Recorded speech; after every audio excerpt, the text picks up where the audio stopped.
DTV ప్రేక్షకులకు నమస్కారం. ఎర్రం వెంకట సుబ్బారెడ్డి అంటే చాలా మందికి అంతగా తెలియకపోవచ్చు. కానీ తిరుమల తిరుపతి దేవస్థానం చైర్మన్ అనగానే ఆయన పేరు ఇట్టే చెప్పేస్తారు.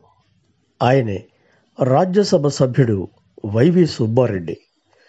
1960వ సంవత్సరం మే నెల 1వ తేదీన మే డే నాడు పుట్టిన వైవి సుబ్బారెడ్డి క్రియాశీలక రాజకీయ నాయకుడు.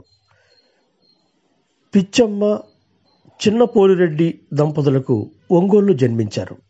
ఒంగోలు లోక్సభ నియోజకవర్గం నుంచి 16వ లోక్సభ సభ్యునిగా ఎన్నికయ్యారు. యువజన శ్రామిక రైతు కాంగ్రెస్ పార్టీ అభ్యర్థిగా 2014 భారత సాధారణ ఎన్నికల్లో గెలుపొందారు. ప్రస్తుతం రాజ్యసభ సభ్యునిగా వైఎస్ఆర్ కాంగ్రెస్ పార్టీలో కొనసాగుతున్నారు.